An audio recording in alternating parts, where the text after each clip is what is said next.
Hello students, ये infinitive के examples हैं। तो आइए शुरू करते हैं। देखिए, पहला है कि he had no money, he could not give away का मतलब वितरण करना। तो उसके पास पैसे नहीं था, वह वितरण नहीं कर सका। हमने इसको बनाया है इन्फिनेटिव से। He he had no money to give away, वितरण करने के लिए उसके पास पैसा नहीं था।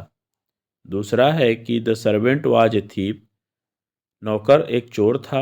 मदर फाउंड दिस, माँ ने यह पाया। इसका मैंने बनाया है कि मदर फाउंड द सर्वेंट, माँ ने नौकर को पाया।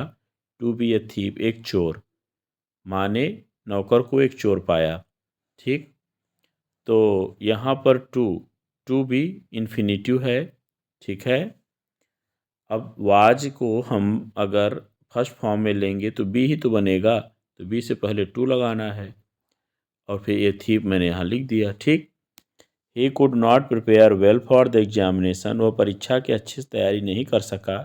ही हैड नॉट सफिशियंट टाइम, उसके पास पर्याप्त समय नहीं था। तो हमने इसको बनाया है he had not sufficient time to prepare, तैयारी करने के लिए, वेल मतलब अच्छी तरह से, फॉर द एग्जामिनेशन, परीक्षा की। ठीक है।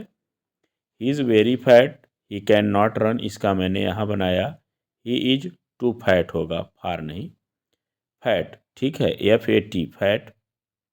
तो he is too fat to run, ये बनेगा। ठीक है। क्यों? क्योंकि यहाँ फैट है ना, तो वो टाइपिंग गलत हुआ। He wanted to educate his son, he sent him to Europe. तो आप देखिए इसको कैसे करेंगे कि आप इसको देखें। ये है कि ही सेंट हिज सन, उसने अपने पुत्र को भेजा कहाँ? To Europe, to be educated, शिक्षित होने के लिए। ठीक है। पढ़ाए जाने के लिए, शिक्षित किए जाने के लिए। ठीक है। तो टू बी एजुकेटेड, हम इसे टू एजुकेट भी कर सकते हैं एक्टिव वॉइस में, लेकिन पैसिव वॉइस में टू बी एजुकेटेड से बनाइए, बहुत अच्छा है। तो ये रहा आपका इन्फिनेटिव का कुछ सेंटेंस मैंने लिया।